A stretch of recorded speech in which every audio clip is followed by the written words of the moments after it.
Welcome back to Catalyst University. My name is Kevin Tokoph, and in this video, we're going to be talking all about gaze instability and hypofunctions, and we're going to talk about how you treat it. And after you learn the things from this video, you'll be able to treat this in the clinic tomorrow.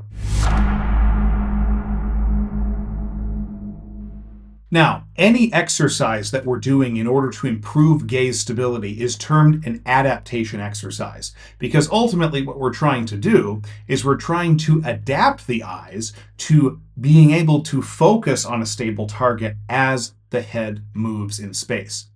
And before we begin any adaptation exercises, we want to make sure the eye muscles are appropriately warmed up. Now, I want to make this perfectly clear that these two exercises are not adaptation exercises. These are simply warm-up exercises for the extraocular muscles of the eyes. And you might consider doing one or both of these before you have the person do these adaptation or gaze stability exercises. So the first one you can see here is the pencil push-up.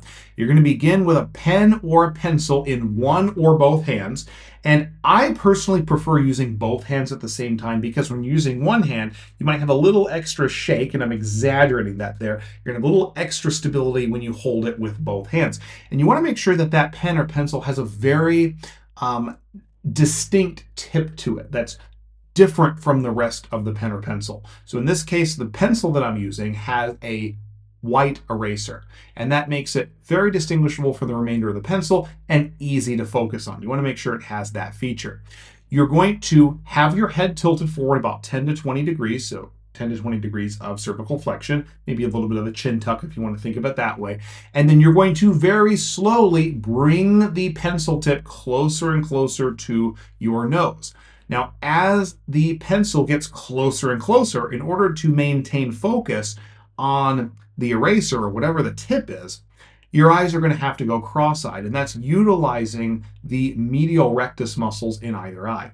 Now, the benefit of doing this exercise is that you get both eyes doing exactly the same thing and converging together. And for individuals that feel like their eyes are not quite focusing on a target very well, and the gaze stabilization exercises are just a little bit too difficult, can't really keep focused, blurring, doubling, they're just not working together very well, this exercise is a fantastic place to start. And as you're doing it, you're bringing the pencil in, you're pausing for a couple seconds, 1 to 2 seconds in the middle, keeping those medial rectus muscles maximally activated, and then slowly move back out. And this goes for this exercise and all the others. Don't think you can't blink. Okay, blink as you need to, because otherwise your eye, surface of your eye, your cornea is going to dry out. It's going to make things even more blurry. Okay, so make sure to keep that lubrication over the eyeballs. Blink as you need. That is the pencil push-up. Really underrated exercise to start off with before doing gaze stability. And the second exercise is just simple ocular active range of motion. We're going to think of your visual field as having 9 quadrants. So for example, we've got upper right, lower right. We've got upper left, middle left, lower left. We've got directly up, right in the center, and directly down. And if you move your pencil or pen around those 9 quadrants, you're going to get a combination of every single one of the extraocular muscles warmed up and utilized that we want to have in order to do any of these subsequent gaze stability exercises. Okay, so those are your warm-up exercises. Now, barring any neurological deficit, the treatment for a hypofunction or simple gaze instability is the same: adaptation exercises. And sometimes we utilize the term adaptation and gaze stability exercises interchangeably, but they are in effect the exact same thing. Now we get to the adaptation exercises, and the first one is VOR times 1.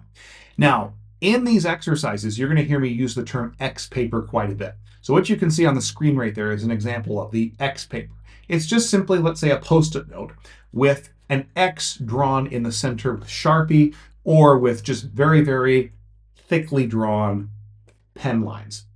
And that X is about half the size of your own thumbnail.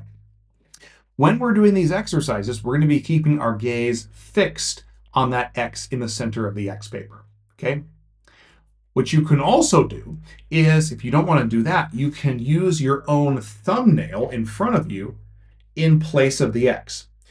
The only downside to this is that you can't totally eliminate the shakiness, again, I'm exaggerating, of your own hand. If you're sitting with a setup like this, sitting in a chair, X directly in front of you at eye level, on a wall, the X doesn't move, okay? And so you eliminate that slight amount of instability there. But if you don't want to use the X paper, a thumb will work just fine. Now, you can see me here demonstrating the horizontal variation of VOR times 1 here with my thumbnail. But again, use the X paper if you want to. Essentially what you're doing is you are rotating your head maybe 10 to 20 degrees left and right, back and forth, and the entire time you're keeping your gaze fixed on that X. So as I rotate my head to the right, my eyes have to rotate to the left to keep that focus. As I rotate my head to the left, my eyes have to rotate to the right to keep that focus, and vice versa. And you just go back and forth. You want to make sure you're going at a speed that's fast enough to where you actually get a challenge on that gaze stability, but not so fast that the X blurs, the X doubles, or you get reproduction of any dizziness related symptoms. If you're getting dizziness, if you're getting nausea, if you're getting lightheadedness, it's too fast, slow it down. And again, as you kind of press that speed and go higher and higher, your eyes are adapting to being able to maintain gaze stability with a mobile head in space. Okay, that is VOR times 1 in the horizontal direction. But we've also got VOR times 1 in the vertical direction. You can imagine it's very similar. So as I tilt my head up, my eyes have to tilt down to maintain gaze stability. As I tilt my head down, my eyes have to tilt up to maintain that gaze stability. And again, I might only be tilting up and down 10 to 20 degrees depending. You don't want to go beyond that, because as I go beyond that in any direction, well, there's no way I'm going to be able to keep focus, okay? And once again, no blurring, no doubling, no dizziness related symptoms. That is your vertical VOR times 1. Now, this VOR times 1, essentially, you can use any pattern you'd like. It doesn't have to be just straight horizontal. It doesn't have to be straight vertical. You can do diagonals. So that would look like this with a thumbnail. So diagonals, corner to corner, and go like this. You can do a box pattern, right? A box pattern. You can do a circle and go counterclockwise, clockwise, whatever it is. You're only limited by your imagination with this, okay? Those are all more advanced variations of specifically VOR times 1. And as we'll see going forward in this video, VOR times 1 is defined as where you only have one thing moving. It's just your head, okay? The thumbnail or X paper is not moving, okay? That'll become important in just a little bit. And there's also progressions of this. When doing this statically, you can do it standing. You don't have to stay sitting. You can do it on one leg or stand on a compliant surface that kind of reduces the proprioceptive input through the feet. Anything you want to do that works for your patient. You can do it dynamically. You can do a sit to stand while maintaining gaze stability on the X in front of you. You can have somebody lay on their side in bed, transition up to sitting, and then go back to side lying and maintain gaze stability through that. What you do depends on what your patient's specific impairments are. However, what I will say is with all this here, I will generally do the horizontal VOR times 1. I will generally do the vertical VOR times 1. And I might do some of the diagonals or the box patterns, maybe the sit to stand with higher level individuals. But normally, I don't have to get too much into those progressions on number 4 to fully rehab the patient. I will say sometimes it's nice to create some variation, not just because it challenges things more in terms of gaze stability, but it also keeps the session a little more interesting, because let's be honest, these exercises are not the sexiest in the world, okay? Realistically, you don't need a humongous variation. You just need to be disciplined and patient and give it time. and gaze stability will improve. Now, we also need to talk about some more advanced exercises, and the classic one is VOR times 2, which now involves more than just movement of the head, and with that, the eyes. That would be VOR times 1. Now we have movement of the head and the target. So the X paper or your thumbnail, whatever it is also moving. And generally speaking, it's moving in the opposite direction as your head. So for example, right here, this is the horizontal VOR times 2. Very similar to the VOR times 1, you're going to have about 10 to 20 degrees of cervical flexion, or just basically a chin tuck. Okay. And you're going to have the X paper at eye level at all times. But now, when your head rotates to the right, the target moves left. When your head moves to the left, the target moves right, and vice versa, back and forth. This is, in my mind, for most people, less of a challenge on gaze stability as it is more of a challenge with coordination. If you have a patient that you try this with and they just cannot get the coordination right, maybe from a coordination perspective, it's good, but from a gaze stability exercise, it's not great. It's kind of like if I want to strengthen the quadriceps and I'm going to give somebody Bulgarian split squats, but they can't balance for the life of them on that one leg, it's not a good quad strengthening exercise. What I would need to do is have them hold on to something, take balance out of the equation, or switch the exercise entirely. If coordination is the most limiting thing on these are not good gaze stability exercises. But if the person can do this, no problem, it's not a problem with coordination, maybe it could be good for that person. And generally speaking, it's a progression of VOR times 1. But in the same way, no blurring, no doubling, nothing like that. No reproduction of dizziness related symptoms. Okay. And in the same way, we've got the vertical VOR times 2. No different, it's just in the vertical direction. So as your head tilts up, the thumbnail moves down. As your head tilts down, the thumbnail moves up, and so forth. What I have found for most people, and again, I can't speak for everybody, with coordination, if one of these is going to be more challenging, it's going to be the vertical version. Okay. So again, if it's not a challenge on coordination, could be a good gaze stability exercise, but if it is a challenge on it, then not so much, right? And of these 3 advanced gaze stability exercises, this third one has got to be my favorite. This is just simply gaze stability with a moving target. Really with this, your imagination is the only limit. All you're doing is you're now making the target move, whether it's your thumbnail or the pen or pencil, and you're preferably also moving your head in space with it and keeping your gaze stable on the target.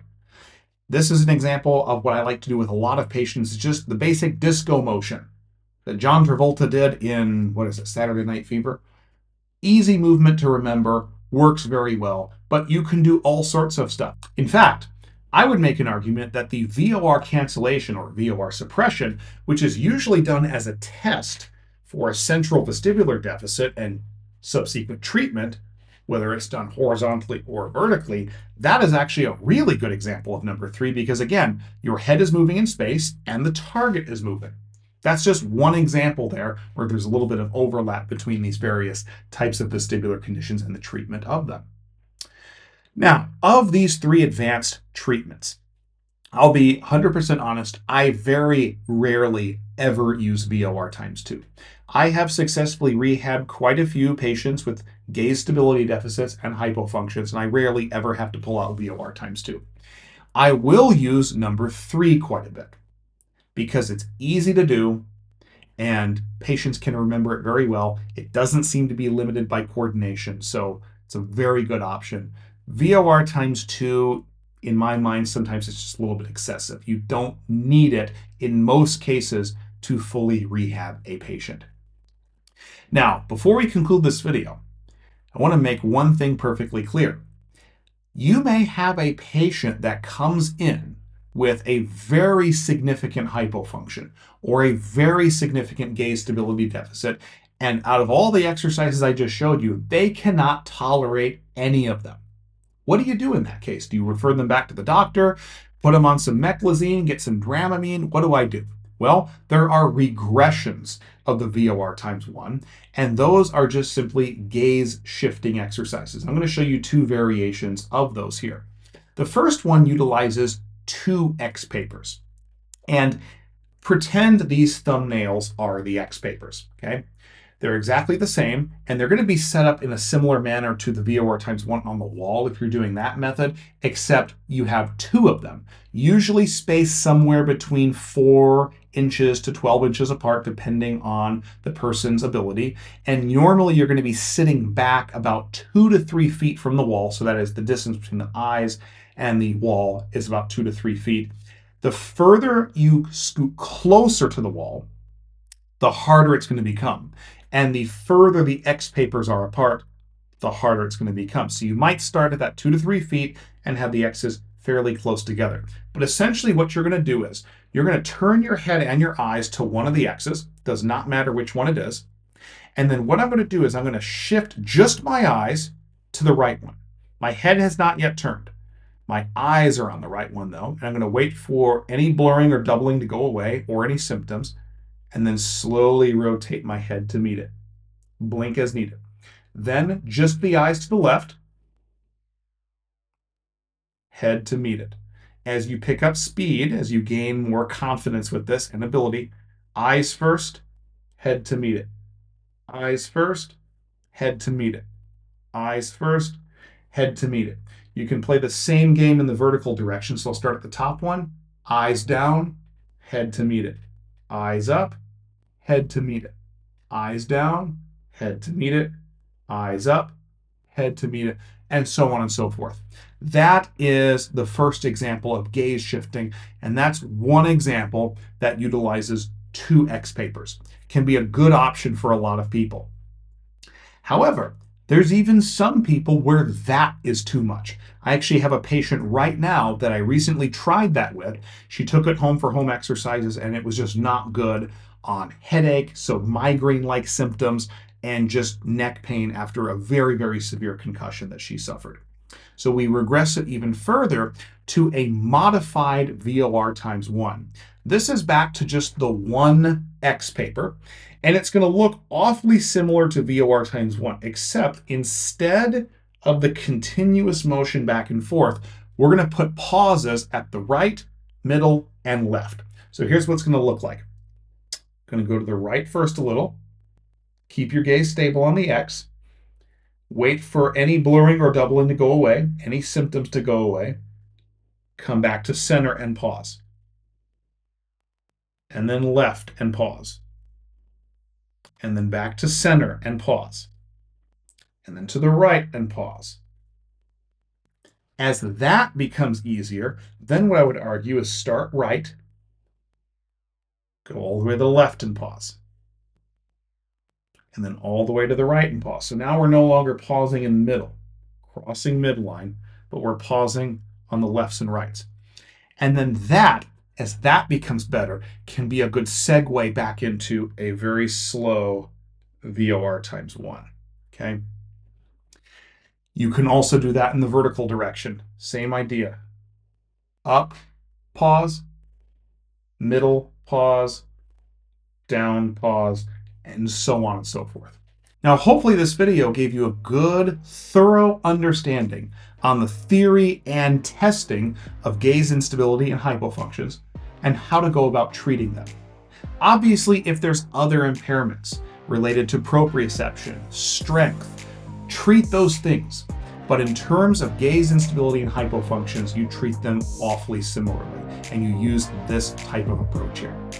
Please make sure to like this video, subscribe to my channel, and hit that notification button for notifications for all videos in the future. Thank you so much.